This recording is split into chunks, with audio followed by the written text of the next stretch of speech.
Guys अगर आप भी किसी से काम करवाना चाहते हैं तो उसके लिए तो आपको रिक्वेस्ट करनी ही होगी। और जब बात आती है इंग्लिश की, तो इंग्लिश में तो काफ़ी सारे ऐसे सेंटेंसेस होते हैं जिनका यूज़ करके आप किसी से भी इंग्लिश में रिक्वेस्ट कर सकते हैं। और अगर रिक्वेस्ट इंग्लिश में करनी हो तब तो बहुत ज़्यादा सोचना पड़ता है कि हम कैन यूज़ करें, कुड यूज़ करें, वुड यूज़ करें या वुड यू माइंड यूज़ करें। तो आज का ये जो क्लास है गाइस इसी पर बेस्ड है कि जब हम इंग्लिश में किसी से रिक्वेस्ट करते हैं तो हमारे सामने काफ़ी सारे स्ट्रक्चर्स होते हैं। तो कौन सा किस सिचुएशन में यूज़ करना है, कौन सा फॉर्मल है, कौन सा इनफॉर्मल है, कौन सा बहुत ज़्यादा पोलाइट है, कौन सा पोलाइट है, साथ ही साथ रिस्पेक्ट भी दिखाता है। तो आज की इस क्लास में सारा कंफ्यूजन क्लियर होने वाला है। वीडियो के एंड तक जरूर से बने रहिएगा। चलिए क्लास को स्टार्ट करते हैं। Let's begin. अब गाइस देखिए हमारे पास में रिक्वेस्ट करने के लिए कैन है, कुड है, वुड है, विल है और वुड यू माइंड है। सारे ही स्ट्रक्चर्स या हम कह सकते हैं मॉडल वर्ब का हम लोग यूज़ करेंगे। तो सबसे पहले कैन हम देखेंगे। कैन गाइस इनफॉर्मल होता है। इनफॉर्मल मतलब इन्हें कि जब भी आप किसी फैमिली मेम्बर्स या फिर अपने फ्रेंड से कुछ बोलना चाह रहे हैं कि क्या तुम ऐसा कर सकते हो, तो सिंपली आप वहाँ पर कैन यूज़ कर लेंगे।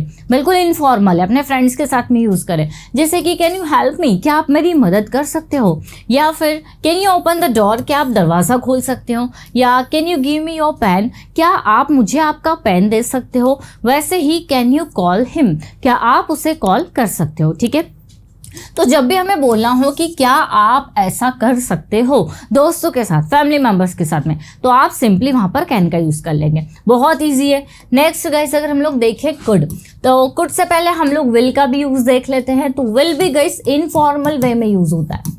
ठीक है, इनफॉर्मल वे में आप कैन और विल दोनों ही यूज़ करेंगे। और विल आप कब यूज़ कर लेंगे, जब आप श्योर है कि क्या आप ऐसा कर देंगे, जब आपको लगता है कि हाँ सामने वाला ऐसा कर देगा, तो आप वहाँ पर विल यूज़ कर सकते हैं। जैसे विल यू हेल्प मी, क्या आप मेरी मदद कर देंगे। वैसे he will you close the door, क्या आप दरवाज़ा बंद कर देंगे। या फिर will you come with me, क्या आप मेरे साथ आ जाएंगे। या फिर will you call me later, क्या आप मुझे देर से कॉल करेंगे या थोड़ी देर बाद कॉल कर देंगे। तो आप किसी से रिक्वेस्ट करना चाह रहे हैं लेकिन इनफॉर्मल वे में, तो आप चाहे तो कैन यूज़ कर लीजिए। आप थोड़ा सा श्योर है कि हाँ ऐसा हो जाएगा, तो आप वहाँ पर विल यूज़ कर लीजिए। दोनों ही सेम है, कोई प्रॉब्लम नहीं है। नेक्स्ट गाइस अगर हम लोग बात करें कुड की, तो कुड भी यूज़ होता है और ये याद रखेंगे ये पोलाइट होता है। ठीक है, पोलाइट वे में आप कुड का यूज़ कर सकते हैं। जब भी आप फॉर्मल वे में भी यूज़ होता है, जैसे फॉर्मल सिचुएशन में, और बहुत ज़्यादा पोलाइट होता है। तो आप अगर फॉर्मली यूज़ करना चाह रहे हैं तो कुड को यूज़ करें, कैन और विल बिल्कुल भी यूज़ नहीं करना है। जैसे कि could you help me please, क्या आप मेरी मदद कर देंगे, या फिर क्या आप वहाँ चले जाएंगे, क्या आप मुझे एक गिलास पानी दे देंगे, या फिर क्या आप यहाँ बैठ जाएंगे। तो आप किसी से रिक्वेस्ट करना चाह रहे हैं। ठीक है, जैसे could you open the window, क्या आप विंडो ओपन कर देंगे।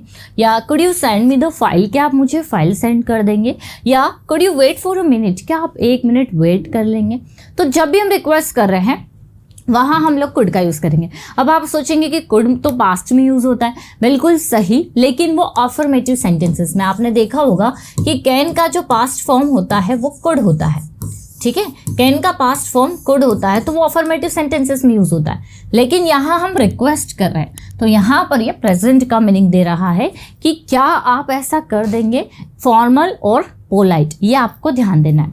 तो याद रखते चलेंगे कि कब हमें कौन से सिचुएशन में यूज़ करना है। वैसे ही गाइस अगर हम लोग वुड की बात करें तो वुड भी बहुत ज़्यादा पोलाइट होता है। ये भी फॉर्मल वे में आप यूज़ कर सकते हैं कि क्या आप ऐसा कर देंगे, क्या आप वहाँ चले जाएंगे, क्या आप यहाँ बैठ जाएंगे। जैसे कि वुड यू हेल्प मी, क्या आप मेरी मदद कर देंगे। या would you open the door, क्या आप दरवाज़ा खोल देंगे।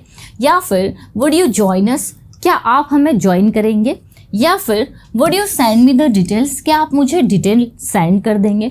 तो आप प्लीज़ भी लगा सकते हैं, would you please send me the details, क्या आप मुझे डिटेल्स सेंड कर देंगे, क्या आप इस काम को कर देंगे, क्या आप मेरी मदद कर देंगे, क्या आप वहाँ चले जाएंगे, क्या आप उसे पिकअप कर लेंगे। तो कैन, कुड, वुड और विल, ये चारों ही आप यूज़ कर सकते हैं, लेकिन मैंने आपको सिचुएशन बताई है, उस चीज़ का आपको ध्यान रखना है। नेक्स्ट है गाइस वुड यू माइंड। देखिए वुड यू माइंड भी आप यूज़ कर सकते हैं फॉर्मल वे में, लेकिन जो ज़्यादातर यूज़ होता है वो होता है कुड और वुड, जो कि आप दोनों ही यूज़ कर सकते हैं। अगर आपको कोई आपत्ति ना हो, ठीक है। जब भी आप किसी से ये बोलना चाह रहे हैं कि अगर आप बुरा ना मानो तो क्या थोड़ा सा आवाज़ कम कर लेंगे, या अगर आपको बुरा ना लगे तो क्या आप वहाँ बैठ जाएंगे, अगर आपको कोई आपत्ति ना हो तो क्या आप दरवाज़ा खोल देंगे। तो आप चाह रहे हैं कि आप अपना काम भी किसी से करवा लें और किसी को बुरा भी ना लगे, तो आप ये वाला फ्रेज बिल्कुल यूज़ कर सकते हैं, जिसमें हम क्या बोलेंगे, वुड यू माइंड। अब देखिए, वुड यू माइंड के बाद गाइस आपको वर्ब में आईएनजी का यूज़ करना है, ये चीज़ का आपको ध्यान देना है। जैसे would you mind helping me, क्या आप मेरी मदद कर देंगे, या अगर आपको कोई प्रॉब्लम ना हो, आपको कोई आपत्ति ना हो, तो क्या आप मेरी हेल्प कर देंगे। Would you mind opening the window, अगर आपको कोई आपत्ति ना हो तो क्या आप विंडो ओपन कर देंगे। तो हिंदी में देखिए कितना बड़ा सेंटेंस है कि अगर आपको कोई प्रॉब्लम ना हो, अगर आपको कोई आपत्ति ना हो, अगर आप बुरा ना मानो तो क्या आप इस काम को कर देंगे।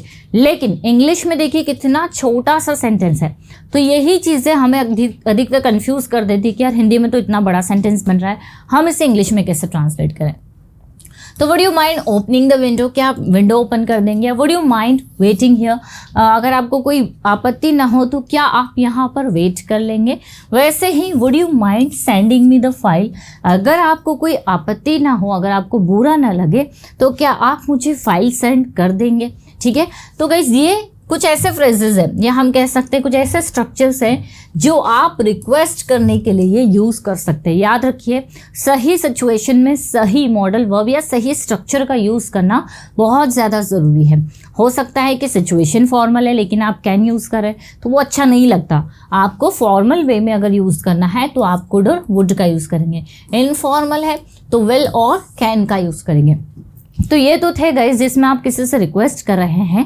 अब अगर मान लीजिए कोई आपसे रिक्वेस्ट करता है और आपको उसको हाँ में जवाब देना है कि हाँ मैं ये कर दूंगा, या बिल्कुल मुझे कोई प्रॉब्लम नहीं है, ऐसा कुछ करके आपको हाँ में आंसर करना है, हाँ में रिप्लाई करना है, या हम कह दें कि आपको एक्सेप्ट करना है उस रिक्वेस्ट को, तो फिर आपको कुछ फ्रेजेस का यूज़ करना होगा। तो गाइस यहाँ पर कुछ फ्रेजेस दिए हुए हैं, बिल्कुल शॉर्ट फ्रेजेस है, आप एक एक बार इनको रीड करेंगे, आप बोल कर देखेंगे, आपको बहुत आराम से समझ में आ जाएगा। बहुत इजी है, कोई आपसे रिक्वेस्ट कर रहा है तो आप बिल्कुल बोल सकते हैं ओके नो प्रॉब्लम या ऑफ कोर्स। ठीक है, तो ऐसे कुछ छोटे छोटे से फ्रेजेस आप याद कर लीजिए और इनका यूज़ करिए अपनी प्रैक्टिकल कॉन्वर्सेशन में। आई होप गाइस ये छोटा सा वीडियो आप लोगों के लिए हेल्पफुल रहा होगा। अच्छा लगा है तो कमेंट करके ज़रूर बताइएगा, और नेक्स्ट टॉपिक आप कोई सा अगर चाहते हैं जिस पर मैं वीडियो बनाऊँ तो आप उसे भी कमेंट करके बताइएगा। कोई ज़्यादा इन्फॉर्मेशन चाहिए या स्टडी मटेरियल चाहिए तो इन नंबर पर कॉन्टेक्ट कर सकते हैं। वीडियो अगर अच्छा लगा है तो लाइक ज़रूर करिएगा। मिलते हैं हम लोग अपनी नेक्स्ट क्लास में। Till then bye bye, take care.